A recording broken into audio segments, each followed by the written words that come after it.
Mabuhay. That's how I always start my videos. And I don't know why I'm nervous today because I've been doing this for a while, but I'm always nervous because, if you think about it, nobody's really perfect, but everybody is great at something. Nobody can do everything, but everybody can do something. So, meet my Lola Feli. She was a fierce woman, a fierce teenager from World War II. She survived World War II. When the war broke out, she was only 13 years old. And she and her siblings were part of the resistance in Pangasinan. And if you think about it, she and her sisters were among the guerrilleras, fierce Pangasinan women, warrior women, who bravely defended our islands from the Japanese invasion. But if you think about it, she was only 18 when the war broke out. So what would my grandma do, or what can she do? She was a scrawny little teenager when the Japanese invaders came ashore. Her task was simple yet crucial. She was in charge of taking care of the pigeons. The pigeons that were crucial in communicating and maintaining the flow of communication between the different camps of guerrilla fighters throughout Pangasinan. And just looking at her stories, listening to her stories as I was growing up, that was my first memory, the first reminder that, things like gender, identities like gender, our age, should not bind us. These things should not bind us or limit us on what we can do. She bravely fought in the war when she was 13 years old. And in fact, this is not part of the script, but if you watch World War II movies, the stereotype is that women were the nurses. If you watch Pearl Harbor, women were the nurses taking care of the wounded soldiers while men fought the war. But my grandma, before she met my grandpa, my Lola was in the front lines fighting the World War, while my Lolo was actually a nurse serving at the Red Cross. So it was a reversal of gender roles that stories that like this really opened my eyes into, not letting identities like this bind us and define us, but find ways to bend it and make it your own. So from Lola Feli, I learned to open my eyes into these things. She and her sisters creatively hid under mud for hours, under the mud while Japanese soldiers were marching down the street in their village. For hours, they hid there just so they can survive and fight for our freedom. Now meet my other grandma, who was also a beauty queen.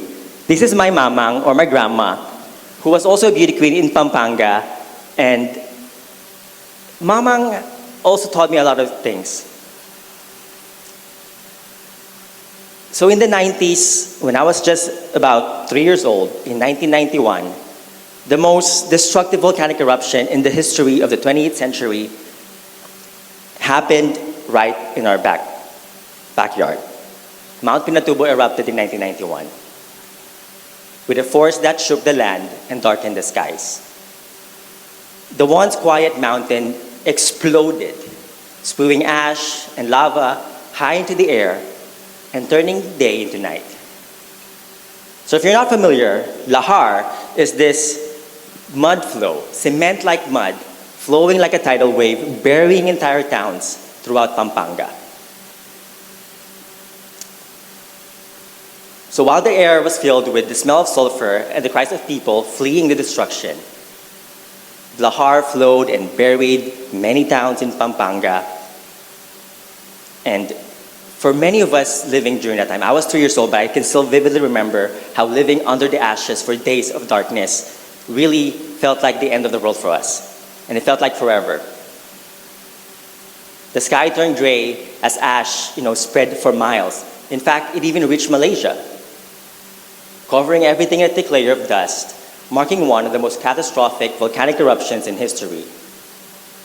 And my grandma, or my lola, my mamang, is actually one of my biggest fans on Facebook. And not only was she a teenage beauty queen with 2 titles, 2 crowns before the age of 20, but she was also renowned for her fierce heart and unwavering grace. So even now, 20 years after I moved to the US, people back in Pampanga get super excited when they realize that I'm actually her grandson. The young little boy that used to follow her around in every event and in every meeting. In fact, my nickname in Pampanga back then was Iki, or tail in Kapampangan, or buntot in Tagalog, because I was just following her around, and my dad actually, whenever there's an event or there's something happening in the city. And Mamang's heritage is as fascinating and as rich as it gets. She's a direct descendant of the pre-colonial nobility, of indigenous warriors and anti-colonial revolutionaries, of Katipuneros. She rubbed elbows with Philippine presidents and influenced local politicians with her elegance. Yet she is most at home among the everyday folk, the tricycle drivers, the tinapa vendors, and the barangay tanods. Her house, where I also grew up, uniquely did not even have a proper fence. So in a country like the Philippines, where homes, houses, are like fortresses with 10 feet high, tall walls, our house, we're not barricaded like fortresses. She kept our house open to all. Like literally, our fence was this planter box of of santan flowers about 2 to 3 feet tall surrounding the house. That's it, that's all the fence we had. But we never once felt unsafe. And this is a true testament to how she was much loved and respected. Now again, back in 1991, after the devastating eruption of Mount Pinatubo, which buried towns and changed landscapes overnight, Mamang played a crucial role in lifting the spirits of our people in Pampanga. She and her team led with such determination, spearheading initiatives to revive our community's morale and preserve our city's culture, arts, and history and traditions. These programs that she helped spearheaded, are now world-renowned, like the Philippine Hot Air Balloon Festival. There's actually 2 of them now in Pampanga. And the Digantera Cantingdalan, a huge street party in Angeles, turning our city into a symbol of progress in the archipelago. And again, I was just a toddler back then, always tagging along behind her in every meeting, in every event, hence my nickname, Iki, or buntot in Tagalog. So growing up in her shadow, I witnessed firsthand the profound impact of using one's talent to serve and uplift others. Despite the challenges, including the widespread corruption that could have easily swallowed her and corrupted her, she maintained her integrity and never wavered from doing what was right. In sharing Mamang's story, a little bit of her life, I'm reminded that nobody's perfect, but everybody is great at something. Mamang may not have been perfect. Nobody is. But her greatness shone through in how she used her position and her grace to not only challenge the status quo, but to build a legacy of hope and resilience. Oh, that's me again. So in the late 1980s, the Philippines was a nation in turmoil, with the streets filled with the sounds of chanting crowds and the rumbles of tanks. People from all walks of life gathered, their faces marked with determination and hope, waving banners and calling for change. Barricades and protests became a common sight throughout the archipelago, as clashes erupted between government forces and civilians. The air thick with tension and the cry for freedom. And despite the chaos, the unyielding spirit of the Filipino people shone through, united in our demand for a better future.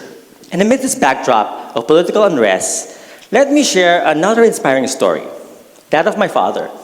So amid this oppressive climate, my dad championed the causes of the youth and the urban poor, tirelessly fighting for student rights and equitable access to education. His advocacy was not without peril, but driven by a profound commitment to justice. He stood firm against the forces that sought to silence such voices. This dedication not only defended the rights of many, but also paved the way for future generations to access better educational opportunities. And this period was marked by a stark contrast of widespread poverty for many, while some were amassing wealth in a climate where speaking out could lead to dire consequences. Activism was a perilous endeavor, with many of my dad's peers disappearing without a trace. You know, much like in Infinity War, only they never came back. Many of my dad's peers, nobody knows what happened to them. No bodies were found, no graves for their families to mourn, nothing.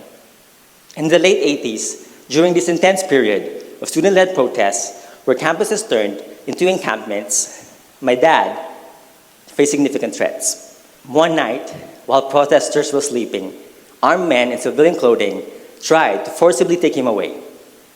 Alerted by the disturbance, a fellow activist, who happened to be a lawyer, intervened loudly, invoking human rights and rousing the people to action.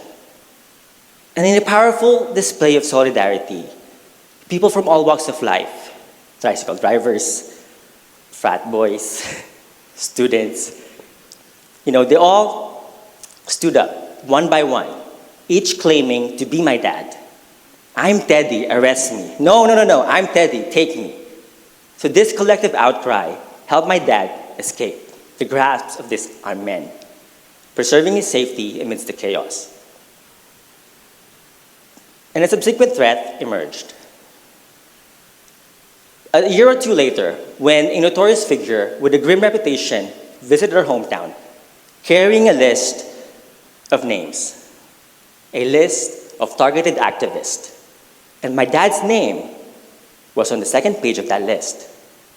And during a protest near the public market, as he spoke fervently through the megaphone, a police officer, quickly pulled him from the crowd and dragged him away from the crowd. It was actually his brother-in-law who had seen his name on the list. He pulled my dad just in time to avoid another armed man disguised among protesters. That very night, my dad fled to his parents' home to avoid another visit from these dangerous individuals.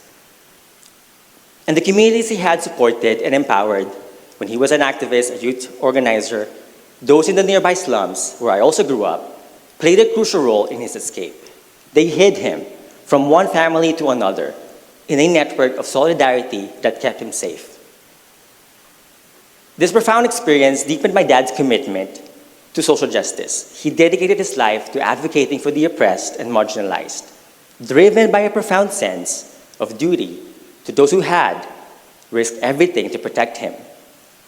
My dad's journey illustrates that nobody is really perfect, but everybody is great at something. His greatness lay not just in his ability to lead and inspire, but in his understanding that every one of us has a role to play in creating change.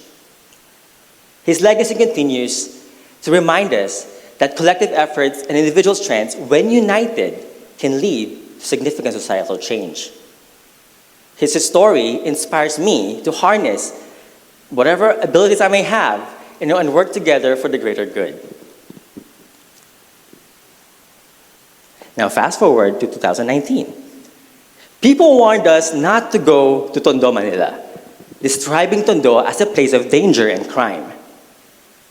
They spoke of narrow alleys, muddy alleys lined with shanties pieced together with scrap metal, scrap wood, where gang activity and violence were rampant.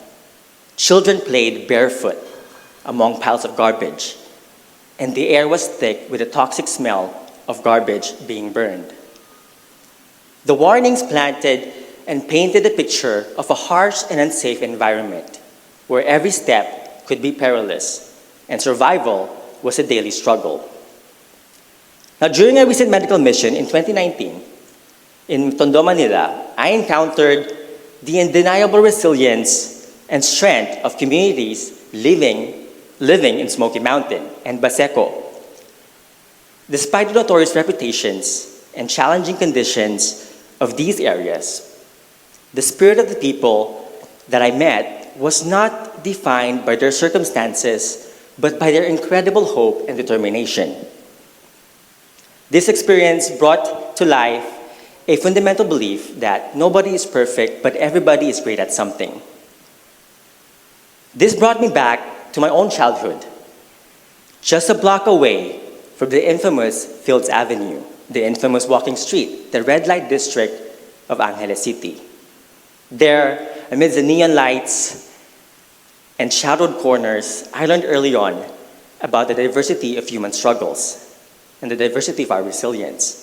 The children in this area, in the red light district, were actually my playmates. They navigated daily hardships under societal judgment. Yet, each of them displayed a remarkable strength, creativity, joy, and an unbreakable spirit. These early interactions taught me to see beyond the external conditions into the inherent greatness in each person. Now, growing up in such an environment where hardship and hope coexisted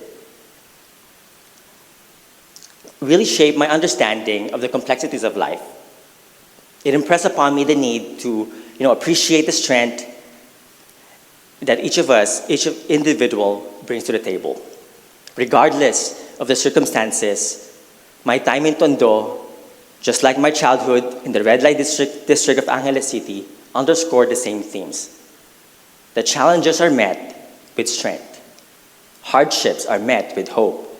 That every individual, no matter their struggle, possesses unique qualities that can positively change and influence their community. This is not part of the script, but when we were going to Tondo, we were warned of the dangerous little criminals. But meeting these kids, listening to their stories, looking at their eyes while they share their life with us, will not only melt your hearts, but will actually inspire you to do better, to be better. And today, as I share these reflections, I am reminded of the power of empathy, of the power of inclusivity in our approach to societal change. It is essential not just to provide aid. It is essential to actually empower them, to listen to their voices, to listen to their stories, and actually understand where they're coming from. These are my barkada in Baseco.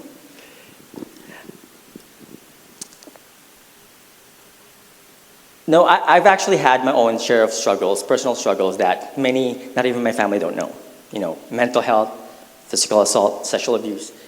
You name it, I've survived it. And to be honest, I've cried many times. But in each new time that I cry, in each new teardrop that drops, an ounce of courage replaces it. Ounces of courage and strength that drives me to help make this world a better place. Because again, when I look back, I see where I grew up, the red light district of Angeles City. Growing up in the red light district, I was surrounded by broken families, broken dreams. I've seen them starved. I've seen them, suffer from illnesses because they couldn't afford education or health care. I clearly remember one of our friends when I was around 7 who was just climbing a fence to just grab a stalk of malunggay leaves, which is very cheap in the public market, but she fell and had her whole arm cut and gushing with blood. That was my first, not necessarily traumatic, but eye-opening experience when I was 7, seeing our friend Gillette fall, and we were all afraid that she was gonna die. But there's one thing that I've never seen my neighbors and my playmates do. And that is that they never gave up. They never lost hope that this world will be a better place.